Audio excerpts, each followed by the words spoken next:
In the headlines, Oyo Assembly approves Bayo Lawal as Deputy Governor after impeaching Olaniyan. Residents displaced as floods take over Yobe communities. Kano State Government restricts tricycle operations. Away from Nigeria, a gunman kills 3 at Greenwood Park Mall in U.S. state of Indiana. Hello and welcome to Trust News Update. I am Ayuba Ilya. Thank you for joining.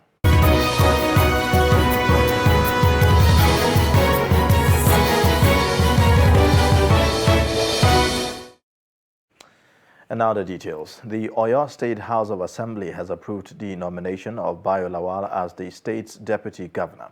Lawmakers in the state gave their approval on Monday afternoon after impeaching Rauf Olaniyan as the state's deputy governor. Olaniyan was impeached by the lawmakers over allegations of misconduct. The decision to impeach him was reached after the lawmakers presented and considered the recommendation of the 7-man panel set up by the Chief Judge Munta Abimbola to investigate him over allegations of gross misconduct and abuse of office. The impeachment, according to the Assembly, takes immediate effect. I, Adebayo Adeleke Lawal, do solemnly swear that I will be faithful I will be faithful and bear true allegiance to the Federal Republic of Nigeria, Federal Republic of Nigeria, that as Deputy Governor of Oyo State, that as Deputy Governor of Oyo State, I will discharge my duties to the best of my ability, faithfully, and in accordance.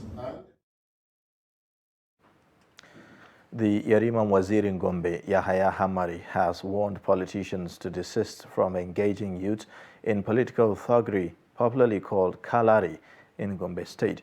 Hamari, who spoke in an interview with Trust TV in Gombe, also urged the youth to prepare to vote for candidates that mean well for the country in the forthcoming 2023 general elections. Ibrahim Ismail reports. Political thuggery is a form of social insecurity in Nigeria, and Gombe is battling one, known as Kalare. Ahead of the 2023 general elections, leaders are concerned that insecurity may rear its ugly head and disrupt the peaceful conduct of the elections. Against this backdrop, the Wazir in Yariman Gombe is campaigning for the youth to conduct themselves peacefully. I am appealing to the politicians. Please, if you want to use those somebody's sons and daughters, why can't you bring your own so that they can join hands together so that they can do whatever you like them to do? Therefore, it is very unhealthy for the politician to use them in one way or the other, whereby they can be convicted with honest and they're killing themselves. Therefore, I'm appealing to the politicians, the leaders, more importantly, the leaders, those hidden ones. They should please avoid all these type of criminalities. The retired civil servant called on politicians and other stakeholders to engage the youth positively in the electoral process. The well-to-do are just using them for their own benefit in order to bring chaos. After bringing chaotic situation in the area, especially during the voting period, you find out there are a lot of hooliganism. All those hooligans called either Boko Haram or called Sara Suka or Lankalare, whatever they call them, they are not benefiting the country. They are not useful to the country, even to their community. Therefore, I am appealing to them, please let them unite together with the women. The Nigeria police had in April 2022 arrested a group of Kalare boys who allegedly stabbed a personnel of the Nigerian army, Ibrahim Yahya, to death. From Gombe, Ibrahim Ismail reporting for Trust TV.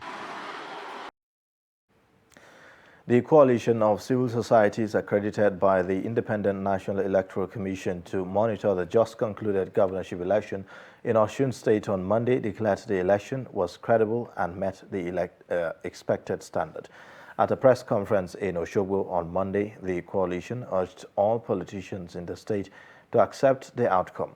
In separate interviews with Trust TV on the sideline of the press conference, National Coordinator of Women and Youth Pathfinder Initiative, Fidelis Nweke, and the coordinator of the Independent Masses Forum, Folusho Farami, said that the Osun governorship election was fair and acceptable.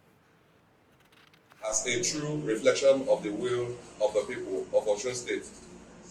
Since INEC has announced a clear winner of the election, the rest of the candidates should see themselves as co-winners and toe the path of peace by congratulating the clear winner for the good and progress of the state, because Osun State remains a home for all of its citizens, and the government there will emerge from the election should be government for all of the people of Osun State. The election is peaceful.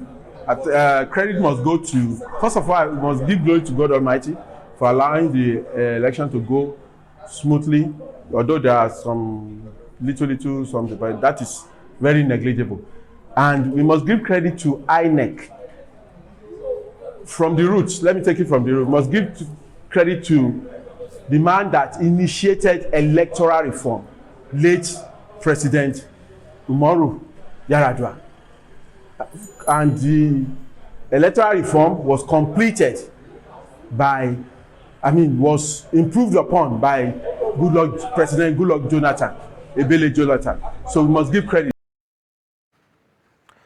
Several communities in Gulani local government area of Yobe State have been ravaged by floods, forcing residents to desert their homes. The district head of Bularafa town in Gulani local government area, Yerima Maina, confirmed the incident, saying that the flood was caused by river overflow following a persistent rainfall on Sunday, which lasted for more than 14 hours across many locations in the state. A resident of Bularafa town, Mbaya Bularafa, said those trapped in the flood were rescued by local swimmers. Meanwhile, the executive secretary of Yobe State Emergency Management Agency, Mohammed Goje, said a team has been mobilized to the scene. Now, earlier on, we spoke to Ibrahim Saleh, Daily Trust correspondent in Yobe. He gives us an update on the situation.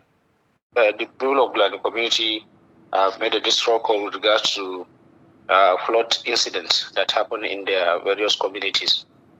And based on the reports this morning, about 4 people have lost their lives to the incident of the flood that happens in 11 communities of 2 local government in Yobe State. That is Gujuba and the local government. As at yesterday, the governor of Yobe State, Honorable Mai Malabun, has called the attention of the Federal Road Maintenance Agency and then the National Emergency Management Agency to support the victims of the flood. The flood happened as a result of the river overflow in Bularafa. There was a river flowing to the Bularafa community and some of the neighboring environment. And then this river overflow has caused a lot of flood incidents in various communities around these local governments, 2 local governments, 11 communities. 4 people have lost their lives. Some injuries have been recorded, and then the victims of the flood were evacuated to the nearest primary schools, and then food support items were provided by the Yobe State Emergency Management Agency. As of this morning, the Executive Secretary of the Yobe State Emergency Management Agency has also told us that the team would support from the National Emergency Management Agency to assess the level of damage of the flood incident in that community, and then they will report back and then see what they can do in terms of providing the victims with relief items and the rest of that. So far, that is the update on with regards to flood incident in Gulani local government and some part of Gujuba in Yobe State. And on security matters, soldiers have foiled a planned attack on a military base in Sarikin Power, the headquarters of Munya local government area of Niger State, by terrorists suspected to be members of Boko Haram. Daily Trust gathered that terrorists had already taken position close to a military base around 2:23 a.m. when soldiers in Serikin Power responded and engaged them in a gun duel. A military source who described the success as one of its kind, as no life was lost from the side of the soldiers, said the swift response by the reinforcement team from Mina also saved the situation. Reacting to the development, the Niger State Governor, Abubakar Sani Bello, said that the planned attack would have been devastating if not for the swift response by soldiers in Serikin Power and the reinforcement team from Mina. The governor, in a statement by his chief press secretary, Mary Noel Berger, commended the military and other security agencies for their swift response to the planned attack. The Zamfara state government has suspended the emir of Sabon Birni Endoto of Safi local government area of the state, Aliyu Garba Marafa, for turbaning a notorious repentant bandits leader, Adamu Aleru, as Sarkin Fulani. This is made known in a statement by the secretary to the state government, Kabiru Balarabe, and made available to newsmen on Sunday. According to the statement, the government disassociates itself from the alleged turbaning, adding that a committee has been set up to investigate the circumstances leading to the action of the emir. In the meantime, the district head of Endoto, Mahe Garba Marafa, has been assigned to take charge of the affairs of the emirate. You're watching Trust News Update. Coming up shortly. Group antenatal care intervention records success in Kaduna. Details and more after the break.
Trust TV, documenting the Nigerian story.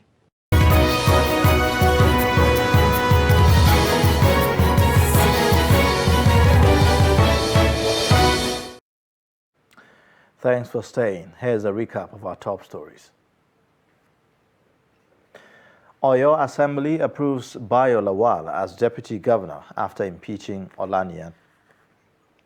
Residents displaced as flood take over Yobe communities. In other news, the Nigerian Labour Congress has directed its state councils to mobilize for a two-day solidarity protest on July 26th and 27th against the continued closure of public universities. NLC gave the directive in a notice sent to chairpersons and secretaries of its state councils.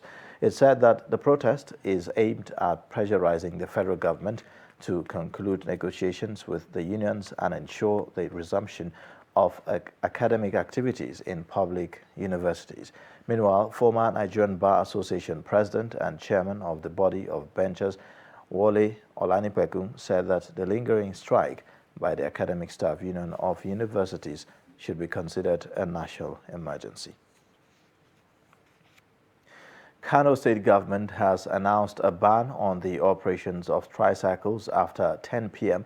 with effect from Thursday, July 20, 2022. A statement issued by the Commissioner for Information, Muhammad Garba, indicated the decision to limit the operations of the tricycles, popularly known as Adede Sahu, was reached at the end of the state security meeting. He said that the measure was part of efforts to ensure security of lives and property in the state. The commissioner in the statement urged tricycle riders to comply and stop operating after the stipulated time, as security agents will enforce the ban without compromise. And in the northeast, Borno State government has recorded its first case of monkeypox in Maiduguri and Biu local government area. Confirming the reported cases, the Commissioner for Health, Mohammed Arab, said one person tested positive to the disease at the University of Maiduguri Teaching Hospital, while the other was discovered in Biu local government area. Arab added that one patient has already been discharged. He said the Ministry of Health is prepared to contain the spread, as it is in the communication with foreign health organizations, and called on residents to live hygienic lives. So there is no case. What are the preparatory measures we put in place? Very critical. And again, in that regard, we have at the level of the primary healthcare development agency, at the level of the ministry, at the level of the HMB, we have people that coordinate and we feeding me with the information, and we even feed the national through our appropriate channels. At the moment, we have sent about 4 samples from suspected cases, and 3 of them are positive. As the Honorable Commissioner rightly said, 2 were on admission at the University of Maiduguri Teaching Hospital, and 1 from Biu. The good thing about it is that about a week back, 1 was even discharged, and others were improving. So there was no life-threatening complications for those 3 patients. We are getting more information that it is not really airborne disease. So it means it cannot spread by coughing or sneezing or this. So what people are saying now is there has to be a kind of body contact.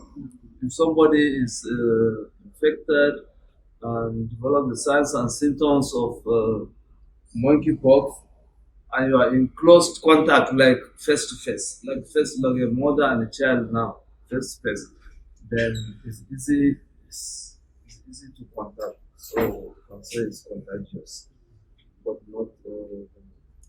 not airborne disease. The Kaduna State government has recorded an increase of 28.3% in facility delivery after the adoption of Group Antenatal Care Intervention Project in the state. The State Commissioner of Health, Amina Muhammad Baloni, who made this known during the fact sheet presentation by the Center for Integrated Health Programs, explained that through its Group Antenatal Care Project, the state also recorded 148% increase postpartum family planning. Sagir Ibrahim reports. The Kaduna State Commissioner, during a fact sheet presentation organized by the Center for Integrated Health Programs, CIHP, explained that the 28.3% increase recorded followed the adoption of the Group Antenatal Care Intervention Project being implemented by CIHP in the state. This intervention we found has greatly improved the number of people that come for antenatal, and more people are coming to deliver in the facilities. For all the places where we're doing antenatal, we hope to adopt this intervention where women interact with each other and interact with health facilities, encourage each other to continue taking this intervention. A lot of women come for antenatal care. They don't always end up coming, you have several visits. We have 4 visits. And you find somebody comes for 1 antenatal and he doesn't go for 4. The State Director of CIHP, Dr. Emmanuel Uda, explained that the project has not only helped to bring pregnant women together, but also helped in involving their husbands to become more aware of their health. It's really quite different because first and foremost, this is a model where the pregnant women themselves come together in a cohort, and provide a kind of support each other in the care for their pregnancies. Okay, and now also this is a project that actually brought a greater involvement of their spouses, of the husbands, okay, in the health of their pregnant wives. So it's actually a bit more different. And for us, this is actually the way to go in today reproductive health care delivery system. This is the way to go. Others commended the project, adding that it has greatly improved the turnout of pregnant women attending antenatal care, as well as adopting family planning methods. There is a great increase in the maternal child health improvements in Kaduna State. When we look at the data, we see that there has been a high proportion of pregnant women visiting antenatal care. We have been supported in Kaduna State to have up to 485 facilities to be conducting the group ANC sessions, and we have trained over 1,400 healthcare personnel on group antenatal care, so that's a good number, and we intend to use this number to mentor other people as well as train other people, other healthcare workers that were not trained initially, so that the group ANC can be sustained. Sagir Ibrahim reporting for Trust TV. A magistrate court in Jos has sentenced a 42-year-old businessman, Sabiu Yunusa, to 6 months imprisonment for stealing 104 pieces of rail track bars. Delivering the judgment on Monday, Magistrate Tapwa Gotep sentenced Yunusa after he pleaded guilty. Gotep, however, gave the convict an option of 10,000 naira fine and ordered that the 104 iron bars be returned to the railway agency. Earlier, the prosecution counsel, Inspector Egyptul Tower, had told the court that the defendant was caught at a checkpoint by police officers with the stolen bars in a bus. And in business news, the price of crude oil climbed above the $100 mark on Sunday, hitting the $101.16 per barrel after trading around $98 per barrel since Tuesday. In Nigeria, oil marketers maintained an increased pump price for premium motor spirit, popularly called petrol, higher than the approved rate. Industry figures seen on Sunday showed that Brent, the international benchmark for crude, moved up by $2.06 to close at $101.16 per barrel as at 6:36 p.m. Nigerian time. The OPEC monthly oil market report for July 2022 showed that Nigeria's oil production increased by 134 million barrels per day in June 2022, according to crude oil production data obtained by OPEC from direct communication. And away from Nigeria, a gunman has killed 3 people at a shopping center in the U.S. state of Indiana in the latest mass shooting in the country. 2 others were also wounded when the attacker, carrying a rifle along with several magazines of ammunition, opened fire on Sunday at the Greenwood Park Mall, which is about 16 kilometers from the state capital, Indiana police. The attacker's identity and a motive for the attack, which took place in the shopping center food court, were not immediately released. Police said that the attack ended when a 22-year-old Good Samaritan who was legally carrying a gun fatally shot the attacker. Those injured included a 12-year-old girl, Greenwood Police Department Chief Jim Eason said.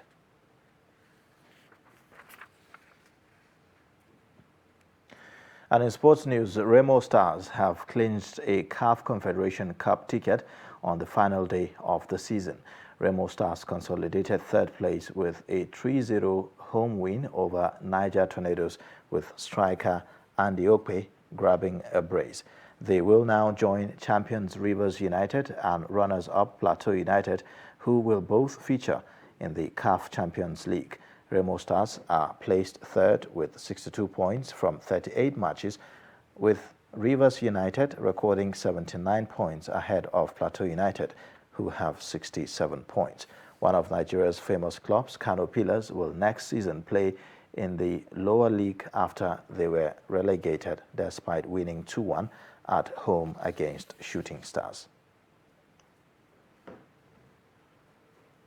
And that's a wrap on Trust News Update. Watch more via all our social media platforms, and also don't forget to subscribe to our YouTube channel. I am Ayuba Ila. Thank you for watching.